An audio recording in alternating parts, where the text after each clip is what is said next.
안녕하세요. 오늘 여러분이 보내주신 자료들을 함께 깊이 파고들어 볼 시간입니다. 디모데전서라는 성경의 한 부분과 그 해설서인데요.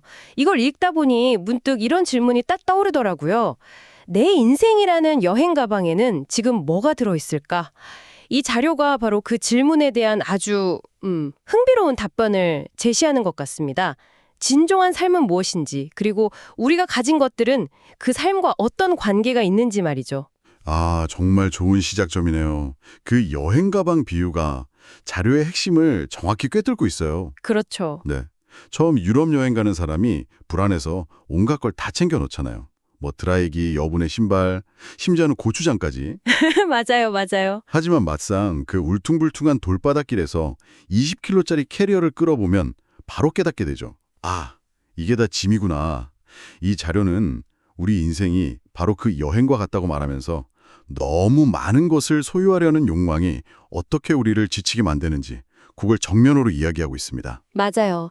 그 무거운 짐을 끌고 다니느라 정작 여행의 즐거움을 놓치는 셈이죠. 자, 그럼 이 비유에서부터 시작해서 어떻게 하면 우리 인생의 짐을 가볍게 하고 참된 생명이라는 진짜 여행의 목적지에 도착할 수 있는지 그 비밀을 한번 파헤쳐 보겠습니다. 자료의 가장 날카로운 구절이 바로 이거죠. 네, 우리가 세상에 아무것도 가져온 것이 없음에 또한 아무것도 가지고 가지 못하리니. 너무나 당연한 말인데 이상하게 평소에는 완전히 잊고 사는 말 같아요. 태어날 때도 빈손, 갈 때도 빈손. 이 명백한 사실을 우리는 왜 자꾸 외면하게 되는 걸까요? 그게 바로 인간의 역설이죠. 유한한 존재이면서 영원히 살 것처럼 행동하니까요. 이 구절이 중요한 이유는 단순히 인생무상 같은 허무함을 말하려는 게 아니기 때문입니다. 아, 그런 게 아니군요. 네, 오히려 삶의 기준점을 명확하게 제시하는 거죠. 어차피 다 두고 갈 텐데 그럼 지금 무엇에 집중해야 하는가? 이런 질문을 던지는 겁니다. 그리고 자료는 바로 이어서 그 답을 내놓습니다. 우리가 먹을 것과 입을 것이 있은즉 족한 줄로 알 것이니라. 바로 자족하는 마음입니다. 자족하는 마음. 이게 말이 쉽지 사실 현대사회에서는 가장 어려운 숙제 같아요. 그렇죠. SNS만 켜도 나 빼고 다들 멋진 차 타고 해외여행 가고 명품을 사는 것 같잖아요. 맞아요. 비교가 너무 쉽죠. 네. 그런 걸 보다 보면 먹고 입는 것만으로 어떻게 만족해? 라는 생각에 절로 들거든요. 바로 그 지점이 이 고대의 지혜가 오늘날 더 강력하게 울리는 이유입니다. 자료는 그런 마음을 정확히 예측하고 있어요. 부하려 하는 자들은 시험과 올무와 여러 가지 어리석고 해로운 욕심에 떨어진다고 경고하죠. 아, 올무라는 단어. 네, 이 단어가 정말 무섭지 않나요? 한 번 발을 들이면 빠져나올 수 없는 덫이라는 뜻이잖아요. 그렇죠. 더 많이 가지려는 욕망이 결국 우리 스스로를 묶는 덫이 된다는 겁니다. 그런데 한편으로는 이런 생각도 들어요. 부자가 되고 싶어 하는 게 꼭 나쁜 건가요? 더 나은 삶을 살고 싶고 가족에게 좋은 걸 해주고 싶은 마음은 자연스러운 거 아닌가요? 이게 왜 어리석고 해로운 욕심이 되는 거죠? 아주 중요한 질문입니다. 자료도 돈 자체나 부유함 자체를 악하다고 말하진 않아요. 아, 그래요? 네, 핵심은 그 다음 구절에 있습니다. 돈을 사랑하니 일만하게 뿌리라는 구절이죠. 아, 포인트는 돈을 소유하는 것이 아니라 돈을 사랑하는 것입니다. 소유가 아니라 사랑. 네, 돈을 유용한 도구로 보는 것과 돈을 내 삶의 주인이자 목적으로 삼는 것은 완전히 다른 차원의 이야기입니다. 아, 이제 좀 명확해지네요. 돈을 버는 행위 자체가 아니라 돈이 없으면 내 자신이 무가치하다고 느끼거나 돈을 세상에서 가장 중요한 가치로 여기는 그 마음의 상태가 바로 올무라는 거네요. 정확합니다. 그 사랑이 우리 가치관의 중심축을 옮겨버리는 거죠. 내 행복과 안정감, 자존감의 근거를 내면의 성품이나 관계가 아니라 언제든 사라질 수 있는 외적인 소유물에 두기 시작하는 순간 네. 우리는 근심으로 스스로를 찌르는 길에 들어서게 된다고 자료는 경고합니다.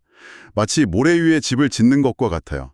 끊임없이 불안하고 더 많은 모래를 쌓아야만 안심이 되는 악순환에 빠지는 거죠. 듣고 보니 정말 올무라는 표현이 와닿네요. 한번 빠지면 헤어나오기 힘든 심리적인 덫 같아요. 그럼 여기서 어떻게 빠져나오라는 건지 그게 좀 막막하게 느껴지거든요. 이 자료가 해법도 제시하고 있나요? 네, 아주 구체적인 행동 지침을 제시합니다. 재밌는 건 하지 말라는 소극적인 명령과 하라는 적극적인 명령을 명확히 구분한다는 점이에요. 아, 어떻게 다른데요? 먼저 오직 너 하나님의 사람아 이것들을 피하고 라고 말합니다. 방금 우리가 이야기한 돈을 사랑하는 마음, 해로운 욕심 같은 것들은 의식적으로 피하라는 거죠. 네. 하지만 거기서 그치지 않아요. 피하기만 해서는 빈 공간이 생길 테니 그 자리를 다른 무언가로 채워야 한다는 거군요. 바로 그겁니다. 이어서 의와 경건과 믿음과 사랑과 인내와 온유를 따르며 라고 말하죠. 6가지네요. 네, 피해야 할 것들의 목록 대신 적극적으로 추구해야 할 6가지 내면의 가치를 제시합니다. 마치 인생이라는 정원에서 잡초, 즉 욕심을 뽑아내는 것만으로는 부족하고 그 자리에 아름다운 꽃, 덕목을 심어야 진짜 정원이 가꿔지는 것과 같은 이치입니다. 의, 경건, 믿음, 사랑, 인내, 온유. 그런데 이걸 지키는 게 쉬운 일이 아니잖아요. 그래서 그런지 자료에서는 이걸 믿음의 선한 싸움이라고 표현하더라고요. 맞아요. 솔직히 싸움이라고 하니까 좀 지치는데요. 평화롭고 행복하자고 하는 이야기인 줄 알았는데 끊임없이 싸워야 한다는 건 좀 부담스럽게 들리기도 합니다. 하하, 충분히 그렇게 느끼실 수 있습니다. 하지만 이 싸움의 성격을 잘 이해해야 해요. 이건 남과 싸우는 전쟁이 아니라 내 안에 더 나은 내가 되기 위한 분투에 가깝습니다. 아, 내 안에서의 싸움? 네, 불필요한 소비 충동을 이겨내는 것, 화가 날 때 한 번 더 참고 온유하게 말하려는 노력, 어려운 상황에서도 희망을 잃지 않으려는 인내, 이 모든 것이 선한 싸움의 일부인 거죠. 이건 우리를 지치게 하는 소모적인 싸움이 아니라 오히려 우리를 더 자유롭고 단단하게 만드는 훈련 과정에 가깝습니다. 아, 그렇게 생각하니 좀 다르게 들리네요. 외부의 적이 아니라 내 안의 충동이나 나쁜 습관과의 싸움. 그리고 그 싸움의 목표가 결국 영생을 취하는 것, 즉 자료에서 말하는 참된 생명을 얻는 것이고요. 맞습니다. 여기서 말하는 영생을 단순히 죽음 이후의 영원한 시간으로만 생각하면 오해하기 쉽습니다. 그런가요? 네. 그보다는 삶의 질에 대한 이야기로 보는 게 더 정확해요. 외부 환경이나 소유물에 흔들리지 않는 내면의 평화, 의미 있는 관계에서 오는 충만함, 목적이 있는 삶에서 오는 기쁨, 이런 것들이 바로 지금 여기서부터 경험할 수 있는 참된 생명의 모습이라고 할 수 있죠. 아, 사실 이런 생각은 기독교에만 있는 건 아니에요. 고대 스토아 철학에서도 외적인 부가 아니라 내면의 덕을 통해 평정심을 얻는 걸 최고의 가치로 여겼고, 불교에서도 소유에 대한 집착을 버림으로써 고통에서 벗어날 수 있다고 가르치죠. 그렇군요. 이 자료는 그런 보편적인 지혜를 기독교적인 관점에서 아주 구체적인 언어로 풀어내고 있다는 점이 흥미롭습니다. 그렇군요. 보편적인 지혜라는 관점에서 보니 더 깊이 이해가 되네요. 자, 그럼 정리를 좀 해보면 돈을 사랑하는 마음 같은 해로운 것들은 피하고 6가지 내면의 가치를 따르며 선한 싸움을 계속할 때 비로소 참된 생명에 이를 수 있다. 네, 맞습니다. 그런데 여기서 또 다른 질문이 생깁니다. 이 가르침은 주로 무소유를 지향하는 사람들에게 해당되는 이야기 같은데요. 만약 이미 부유한 사람, 예를 들어 성공한 사업가나 투자자에게는 뭐라고 말해줄 수 있을까요? 이 자료는 그들에게 그냥 다 버려라고 말하나요? 아주 현실적인 질문입니다. 만약 그랬다면 이 가르침의 적용 범위가 매우 좁았겠죠. 하지만 이 자료의 지혜는 바로 그 지점에서 빛을 발합니다. 부 자체를 죄악시하지 않고 이미 부유한 사람들을 위한 구체적인 지침을 따로 제시하거든요. 오, 그건 뭔데요? 네가 이 세대에서 부한 자들을 명하여 마음을 높이지 말고 정함이 없는 재물에 소망을 두지 말라고 말합니다. 마음을 높이지 말라는 건 교만하지 말라는 뜻일 테고 정함이 없는 재물이라는 표현이 정말 날카롭네요. 그렇죠. 네, 재물이란 건 영원하지 않고 언제든 있다가도 없어질 수 있는 불안정한 것이라는 본질을 꿰뚫어보는 말 같아요. 맞습니다. 내일 주식시장이 어떻게 될지, 경제 위기가 언제 닥칠지 아무도 모르잖아요. 그런 불확실한 것에 내 인생의 소망, 즉 행복과 안정감의 뿌리를 내리지 말라는 강력한 경고입니다. 그럼 대안은 무엇일까요? 어디에 소망을 둬야 할까요? 자료는 곧바로 답을 줍니다. 재물이 아니라 오직 우리에게 모든 것을 후히 주사 누리게 하시는 하나님께 두며라고요. 하지만 솔직히 이 부분이 좀 막연하게 들릴 수도 있을 것 같아요. 당장 다음 달 카드값이 걱정인 사람에게 재물에 소망을 두지 말고 하나님께 두라는 말이 공허하게 들릴 수도 있잖아요. 이걸 좀 더 현실적으로 어떻게 이해할 수 있을까요? 좋은 지적입니다. 이걸 단순히 종교적인 구호로만 받아들이면 현실과 동떨어져 보일 수 있죠. 네. 하지만 심리적인 차원에서 해석해보면 아주 실용적인 조언이 됩니다. 하나님께 소망을 둔다는 것은 내 가치와 안정감의 근원을 변하는 것, 즉 재물이 아니라 변하지 않는 곳에 두라는 의미로 해석할 수 있습니다. 궁극적인 존재라든지 내면의 신념, 원칙 같은 것들이요. 아, 내 은행 잔고가 나의 가치를 결정하는 게 아니라 나의 인격, 내가 맺는 관계, 내가 지키는 선한 원칙들이 나의 진짜 가치라는 믿음을 갖는 거죠. 그럴 때 비로소 재물의 변동에 따라 내 기분과 자존감이 롤러코스터를 타는 일에서 벗어날 수 있습니다. 그러니까 재물로부터의 심리적 독립을 선언하라는 거군요.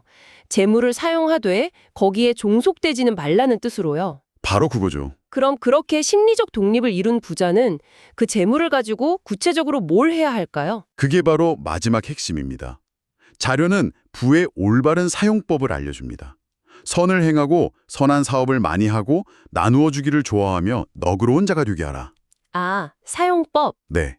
부는 쌓아두기 위한 목적이 아니라 선한 영향력을 흘려보내기 위한 도구라는 점을 명확히 하는 거죠. 혼자만 끌어안고 있는 물은 썩지만 흘려보내는 물은 주변을 살리는 강이 되는 것과 같습니다. 결국 소유가 아니라 나눔과 베품을 통해 그 부의 진정한 가치가 실현된다는 거네요. 다시 여행 가방 비유로 돌아가 보면 내 가방에 쓸데없는 짐을 잔뜩 채우는 대신 다른 지친 여행객에게 나눠줄 물이나 간식을 채우는 사람이 되라는 이야기처럼 들립니다. 완벽한 비유입니다. 그리고 바로 그 행동이 역설적으로 자기 자신을 위한 가장 현명한 투자가 된다고 말합니다. 정말요? 네. 이렇게 나누고 베푸는 삶이 장래의 사기를 위하여 좋은 터를 쌓아 참된 생명을 취하는 것이라고 결론 내리죠.